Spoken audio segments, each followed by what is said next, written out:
혹시 요즘 소변색이 예전과 다르다고 느끼신 적 있으세요? 아침에 일어나 화장실에 다녀온 뒤 괜히 마음이 찜찜했던 적은요. 몸은 크게 아프지 않은데 이상하게 피곤하고 다리가 붓고 입맛이 없고 밤에 자주 깨는 날이 늘어나고 있지는 않으신가요? 많은 분들이 나이가 들면 당연히 그러려니 하고 넘기시는데요. 그런데 그 신호가 바로 콩팥이 보내는 구조 요청일 수 있습니다. 콩팥은 참 묵묵한 장기예요. 심장처럼 아프다고 신호를 크게 보내지도 않고 위처럼 쓰리다고 바로 티를 내지도 않습니다. 그래서 침묵의 장기라고도 부르죠. 문제는 이 침묵이 너무 길어지면 돌이킬 수 없는 상태로 가버린다는 겁니다. 실제로 만성 콩팥병 환자 상당수가 전혀 몰랐다고 말합니다. 건강검진에서 우연히 수치가 나빠진 걸 보고서야 알게 되죠. 특히 50대 이후에는 상황이 더 달라집니다. 고혈압, 당뇨, 고지혈증을 하나쯤은 갖고 계신 분들이 많아요. 혈관이 약해지면 가장 먼저 타격을 받는 장기 중 하나가 바로 콩팥입니다. 콩팥은 온몸에 혈액을 걸러주는 필터 역할을 하니까요. 그런데 우리가 몸에 좋다고 믿고 먹는 어떤 음식, 조합이 사실은 이 필터를 망가뜨리는 독이 될 수 있다면 어떠시겠어요? 오늘 말씀드린 내용이 바로 그 부분입니다. 단일 음식이 아니라 이것과 이것을 같이 먹는 습관이 문제입니다. 각각은 크게 나쁘지 않아 보일 수 있어요. 오히려 건강식이라고 알려진 경우도 있습니다. 그런데 두 가지가 만나면 이야기가 완전히 달라집니다. 콩팥에 과부하를 주고 노폐물 배출을 방해하고 심하면 결석이나 급성 신손상으로 이어질 수 있습니다. 진료실에서 이런 경우를 자주 봅니다.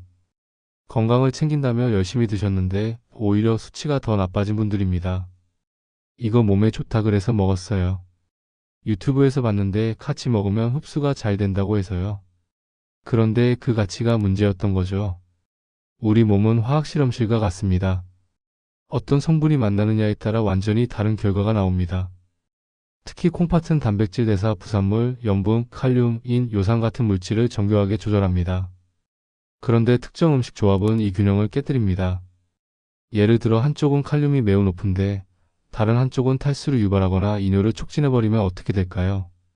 혈중 농도가 급격히 흔들리면서 콩팥이 무리하게 일을 하게 됩니다. 또 어떤 조합은 요산을 급격히 올려 통풍과 함께 콩팥에 미세 손상을 반복적으로 남기기도 합니다. 문제는 이런 변화가 하루아침에 큰 통증으로 나타나지 않는다는 점입니다. 서서히 아주 천천히 진행됩니다. 그래서 나는 괜찮겠지 하며 몇 년을 보내다 보면 어느 날 갑자기 크레아티닌 수치가 치솟고 사구 체여과율이 떨어져 있다는 진단을 받게 됩니다. 그때 가서 후회해도 이미 손상된 콩팥 세포는 쉽게 회복되지 않습니다. 더 안타까운 건 많은 분들이 콩팥 건강을 소금만 줄이면 된다고 단순하게 생각한다는 점입니다. 물론 저염식은 중요합니다. 하지만 그것만으로는 부족합니다. 어떤 음식과 어떤 음식을 같이 먹는지, 언제 먹는지, 내 몸 상태는 어떤지까지 함께 봐야 합니다. 특히 고혈압약, 이뇨제, 당뇨약을 복용 중인 분들은 음식 조합에 더 민감할 수밖에 없습니다. 약과 음식이 상호작용을 일으켜 콩팥에 부담을 주는 경우도 있기 때문입니다. 우리는 늘 좋다는 말에 끌립니다. 몸에 좋다, 혈관에 좋다, 면역력에 좋다, 피로에 좋다. 그런데 그 말 뒤에 숨은 조건은 잘 보지 않습니다. 누구에게 좋은지, 어떤 상황에서 좋은지, 무엇과 함께 먹으면 안 되는지는 잘 따져보지 않죠. 특히 중년 이후에는 같은 음식도 젊을 때와 다르게 작용합니다. 대사 속도, 호르몬 변화, 혈관 탄력, 근육량, 수분 조절 능력이 모두 달라졌기 때문입니다. 그래서 오늘은 단순히 이 음식이 나쁘다는 이야기가 아닙니다. 이것과 같이 먹으면 왜 문제가 되는지, 어떤 원리로 콩팥을 망가뜨리는지, 어떤 분들은 특히 더 조심해야 하는지 차근차근 짚어보려고 합니다. 괜히 겁만 주려는 게 아닙니다. 미리 알고 조심하면 충분히 막을 수 있기 때문입니다. 지금 이 글을 읽고 계신 분들 중에는 나는 아직 검사 수치 괜찮은데? 라고 생각하실 수도 있습니다. 그렇다면 더더욱 잘 오셨습니다. 콩팥은 망가지기 전에 지키는 게 훨씬 쉽습니다. 한번 손상되면 회복이 더딥니다. 투석까지 가는 상황은 누구에게도 남의 이야기가 아닙니다. 우리 주변에도 생각보다 많습니다. 혹시 최근에 유행하는 건강식 조합을 자주 드시고 계신가요? 혹은 단백질 보충, 해독, 다이어트, 혈관 관리 목적으로 특정 음식들을 묶어서 드시고 있지는 않으신가요? 오늘 내용이 조금 불편하게 느껴질 수도 있습니다. 하지만 불편한 진실을 아는 것이 나중에 큰 후회를 막아줍니다. 오늘 첫 번째로 말씀드릴 것은 많은 분들이 몸에 좋다고 믿고 매일같이 드시는 조합입니다. 바로 고단백 음식과 특정 음료의 조합입니다. 특히 단백질 보충식품, 고기 위주의 식사, 거기에 이것을 함께 드시는 습관이 문제입니다. 요즘 중년 이후에도 근육을 지켜야 한다는 인식이 강해졌습니다. 아주 좋은 변화입니다. 실제로 근육량이 줄어들면 혈당 조절도 어려워지고 낙상 위험도 커집니다. 그래서 닭가슴살, 소고기, 돼지고기, 단백질 쉐이크를 챙겨 드시는 분들이 많습니다. 여기까지는 좋습니다. 문제는 여기에 이것을 같이 드시는 경우입니다. 바로 진한 커피, 특히 카페인이 높은 커피입니다. 고기를 먹고 나서 커피 한 잔, 단백질 쉐이크와 함께 아이스 아메리카노 한 잔. 너무 자연스러운 조합이지요. 심지어 소화가 잘 되는 느낌까지 듭니다. 그런데 콩팥 입장에서는 이야기가 다릅니다. 단백질이 몸 안에서 대사되면 질소 노폐물이 생깁니다. 그 대표적인 것이 요소, 크레아티닌 같은 물질입니다. 이걸 걸러내는 역할을 하는 게 콩팥입니다. 단백질 섭취가 늘어나면 콩팥의 사구체는 더 빠르게, 더 많이 일을 해야 합니다. 이를 사구체 과여가라고 부릅니다. 젊고 건강할 때는 이 과부하를 어느 정도 견딜 수 있습니다. 하지만 50대 이후에는 다릅니다. 이미 미세하게 혈관이 딱딱해져 있고 고혈압이나 당뇨가 있다면 사구체는 예전처럼 탄력 있게 버티지 못합니다. 그런데 여기에 카페인이 더해지면 상황이 복잡해집니다. 카페인은 일시적으로 혈압을 올리고 이뇨작용을 촉진합니다. 즉 소변을 더 자주 보게 만듭니다. 겉으로 보면 노폐물이 잘 빠지나 보다라고 생각하기 쉽습니다. 하지만 실제로는 체내 수분 균형을 흔들 수 있습니다. 특히 물 섭취가 충분하지 않은 상태에서 카페인을 많이 마시면 탈수에 가까운 환경이 만들어집니다. 탈수가 되면 혈액이 상대적으로 농축됩니다. 그러면 콩팥은 더 높은 압력 속에서 혈액을 걸러야 합니다. 여기에 단백질 대사 부산물까지 많아진 상태라면 어떻게 될까요? 마치 오래된 정수기에 갑자기 오염된 물이 대량으로 들어오는 것과 비슷합니다. 필터가 빨리 닳습니다. 실제로 고단백 식단을 장기간 유지하면서 카페인 음료를 자주 마신 분들 중에서 사구체 여과율이 빠르게 떨어지는 사례가 보고됩니다. 물론 모든 사람이 그런 것은 아닙니다. 하지만 고혈압, 당뇨, 통풍 병력이 있는 분이라면 위험도는 훨씬 올라갑니다. 또 하나 중요한 점은 요산입니다. 고기, 특히 붉은 고기는 퓨린 함량이 높습니다. 퓨린이 분해되면 요산이 됩니다. 요산 수치가 올라가면 통풍만 걱정하는 분들이 많은데 사실 요산은 콩팥에도 직접적인 부담을 줍니다. 요산 결정이 미세하게 침착되면서 염증을 유발할 수 있기 때문입니다. 그런데 카페인은 탈수를 유발하면서 요산 농도를 더 끌어올릴 수 있습니다. 소변량이 줄어들거나 농축되면 요산이 잘 배출되지 않기 때문입니다. 결국 고단백 음식과 카페인 음료의 반복적인 조합은 요산 농도 상승, 사구체 과부하, 탈수 환경이라는 삼중 부담을 콩팥에 주게 됩니다. 그럼 단백질 먹지 말라는 거냐라고 오해하실 수 있습니다. 아닙니다. 단백질은 필요합니다. 다만 자신의 신장 기능에 맞는 양을 지켜야 합니다. 특히 이미 사구체 여과율이 60 이하로 떨어진 분들은 무리한 고단백 식단은 피해야 합니다. 그리고 단백질을 많이 섭취하는 날에는 카페인 음료 대신 충분한 물을 함께 드시는 것이 훨씬 안전합니다.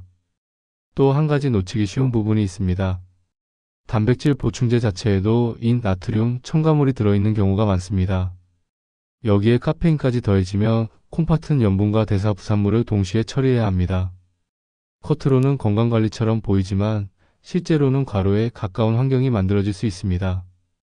중년 이후 건강관리는 많이가 아니라 균형입니다.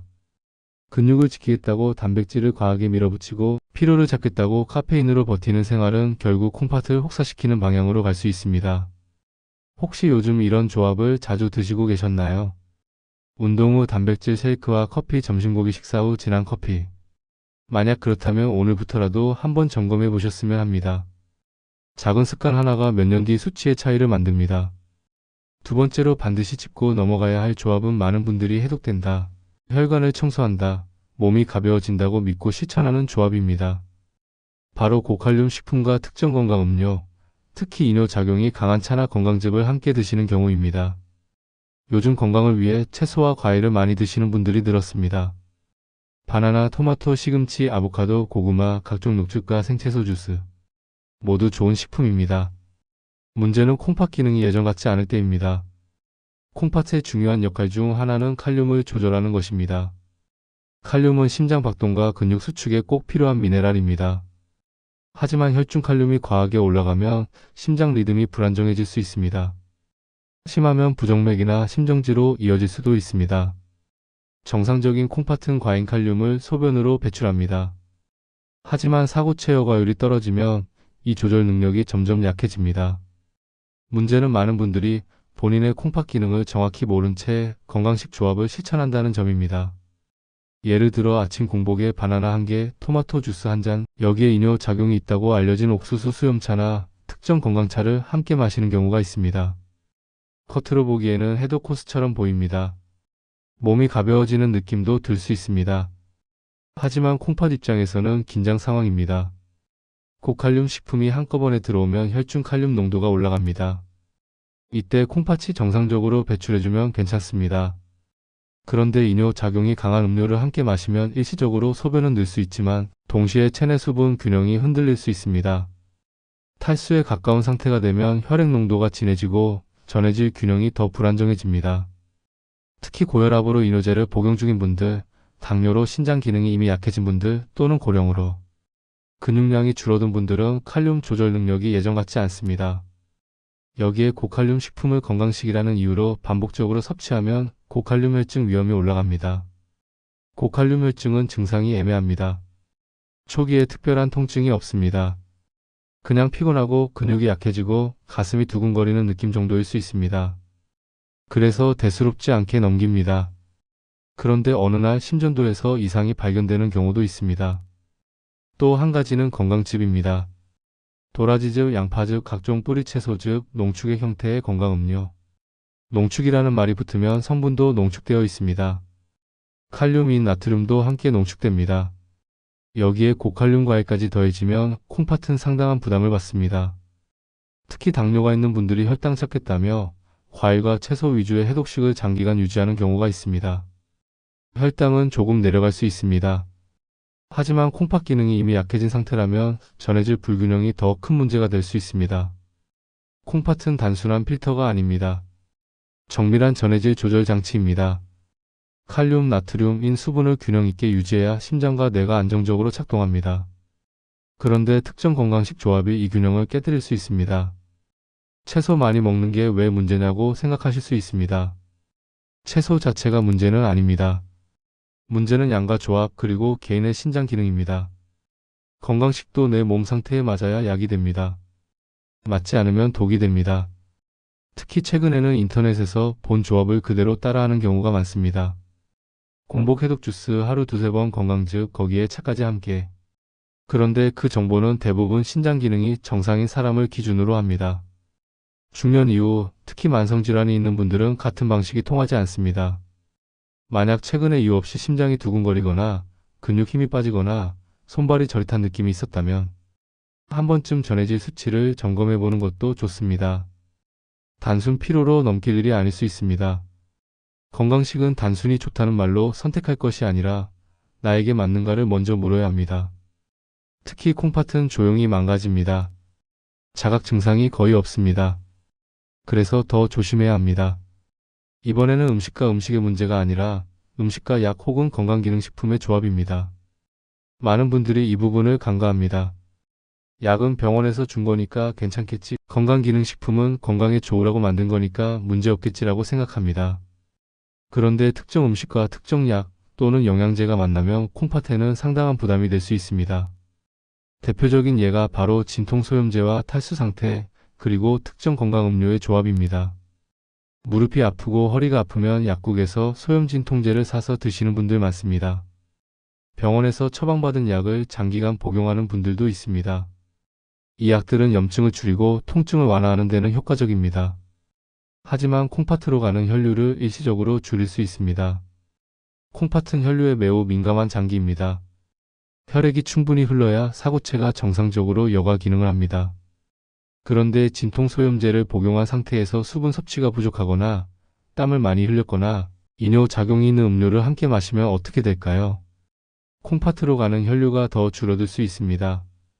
그 결과 급성 신손상이 발생할 위험이 올라갑니다. 특히 여름철에 이런 일이 많습니다. 더운 날씨에 땀을 많이 흘리고 물 대신 커피나 차를 마시고 무릎 통증 때문에 진통제를 복용하는 경우입니다. 겉으로 보기에는 일상적인 상황입니다. 그런데 이 세 가지가 겹치면 콩팥에는 상당한 스트레스가 됩니다. 또 하나 주의해야 할 것은 고용량 비타민과 특정 음식의 조합입니다. 예를 들어 비타민 C를 고용량으로 장기간 복용하면서 수분 섭취가 충분하지 않으면 체내에서 옥살산이 증가할 수 있습니다. 옥살산은 칼슘과 결합해 결석을 만들 수 있습니다. 여기에 시금치, 견과류, 초콜릿처럼 옥살산이 많은 음식을 자주 드신다면 결석 위험은 더 높아집니다. 신장 결석은 단순 통증 문제가 아닙니다. 반복되면 콩팥 조직에 미세 손상을 남깁니다. 염증이 반복되면 기능 저하로 이어질 수 있습니다. 비타민이니까 많이 먹어도 괜찮겠지라는 생각이 오히려 독이 될 수 있습니다. 또 다른 예는 단백질 보충제와 크레아틴 보충제 여기에 탈수 상태가 겹치는 경우입니다. 운동을 열심히 하시는 중년 남성분들 중에 이런 조합을 사용하는 경우가 있습니다. 크레아틴은 근육 에너지 대사에 도움을 줄 수 있지만 체내 수분 이동에 영향을 줍니다.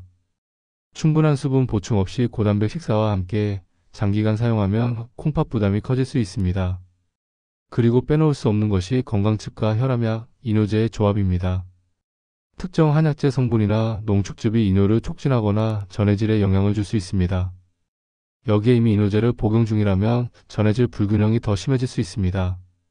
칼륨이 너무 떨어지거나 반대로 너무 올라가는 상황이 생길 수 있습니다. 이런 변화는 심장과 콩팥 모두에 위험합니다. 많은 분들이 약과 건강식품, 음식을 각각 따로 생각합니다. 하지만 우리 몸에서는 모두 한 번에 만나서 반응합니다. 콩팥은 그 모든 대사 부산물을 정리해야 하는 마지막 정리자입니다. 조용히 묵묵히 일합니다. 그런데 우리가 여러 가지를 한꺼번에 밀어넣으면 결국 과부하가 걸립니다. 특히 60대 이후에는 신장 기능이 자연스럽게 감소합니다. 사고 체여가율은 나이가 들수록 조금씩 떨어집니다. 여기에 고혈압, 당뇨, 고지혈증이 있다면 속도는 더 빨라질 수 있습니다. 이런 상태에서 약과 건강식품, 특정 음식 조합을 무심코 반복하면 콩팥은 점점 지쳐갑니다. 나는 병원에서 약 처방받았으니 괜찮다고 안심하지 마시고 복용 중인 약이 있다면 새로운 건강식품이나 특정 식단을 시작하기 전에 한 번쯤 의료진과 상의하는 것이 안전합니다. 특히 신장 수치가 경계선에 있는 분들은 더더욱 그렇습니다. 콩팥은 망가지면 티가 늦게 납니다. 하지만 한번 나빠지면 되돌리기 어렵습니다. 그래서 지금 이 순간의 작은 선택이 중요합니다. 무엇을 먹느냐도 중요하지만 무엇과 함께 먹느냐는 더 중요합니다. 이제 후반부로 넘어가겠습니다. 지금까지는 위험한 조합에 대해 말씀드렸다면 이제는 현실적으로 어떻게 콩팥을 지킬 것인지 구체적으로 정리해 보겠습니다. 가장 먼저 말씀드리고 싶은 것은 과하지 않게입니다. 중년 이후 건강관리의 핵심은 극단이 아니라 균형입니다. 단백질이 중요하다고 해서 무조건 많이 먹는 것이 답은 아닙니다. 채소가 좋다고 해서 대량으로 갈아 마시는 것도 정답은 아닙니다. 건강기능식품이 유행한다고 해서 여러 가지를 동시에 시작하는 것도 조심해야 합니다. 콩팥은 하루 24시간 쉬지 않고 일합니다. 혈액을 걸러내고 수분을 조절하고 전해질 균형을 맞추고 혈압까지 조절합니다. 그런데 우리가 특정 성분을 한 번에 많이 넣으면 콩팥은 갑자기 속도를 올려야 합니다. 이게 반복되면 미세 손상이 쌓입니다. 이 손상은 소리 없이 진행됩니다. 그래서 첫 번째 원칙은 내 신장 기능을 아는 것입니다. 건강검진에서 사고체여가율 수치를 꼭 확인해 보셔야 합니다. 90 이상이면 정상 범위지만 60에서 89 사이라면 이미 기능이 예전 같지 않다는 신호일 수 있습니다. 60 이하라면 식습관을 더 신중하게 관리해야 합니다. 그런데 많은 분들이 크레아틴인 숫자만 보고 정상이라고 안심합니다. 전체적인 여과율을 보는 것이 더 중요합니다. 두 번째는 수분 관리입니다. 물은 콩팥의 가장 좋은 친구입니다. 하지만 여기에도 조건이 있습니다. 한 번에 몰아서 많이 마시는 것이 아니라 하루 종일 나누어 꾸준히 마셔야 합니다. 특히 커피, 차, 술을 마셨다면 그만큼 물을 보충해 주셔야 합니다. 탈수는 콩팥에 가장 빠르게 타격을 줍니다. 여름철 운동 후 설사나 구토가 있을 때는 더욱 조심해야 합니다. 세 번째는 음식 조합을 단순하게 만드는 것입니다. 한 끼에 고단백, 고칼륨, 고염분, 건강즙까지 모두 몰아서 드시는 습관은 피하는 것이 좋습니다. 예를 들어 고기를 많이 먹은 날에는 커피를 줄이고 물을 충분히 마시는 것이 좋습니다. 채소 주스를 마셨다면 그날은 다른 농축 건강즙은 쉬는 것이 안전합니다. 콩팥에 숨 쉴 틈을 주는 겁니다. 네 번째는 약과 건강기능식품 점검입니다. 진통소염제를 장기간 복용 중이라면 수분 섭취를 반드시 신경 쓰셔야 합니다.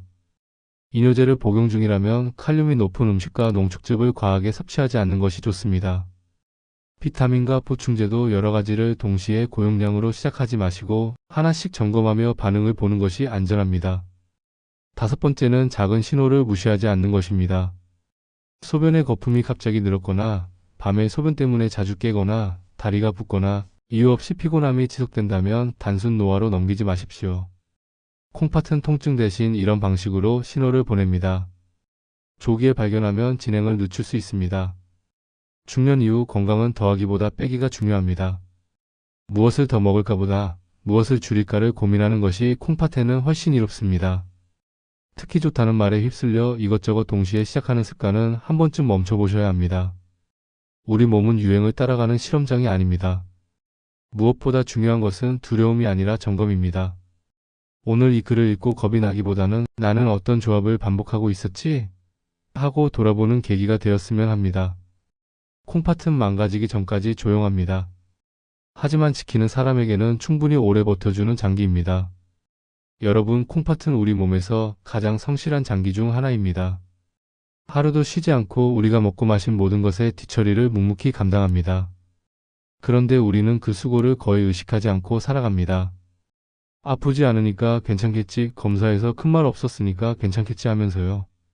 하지만 콩팥은 한번 크게 망가지면 되돌리기가 어렵습니다. 간처럼 재생이 잘 되는 장기가 아닙니다.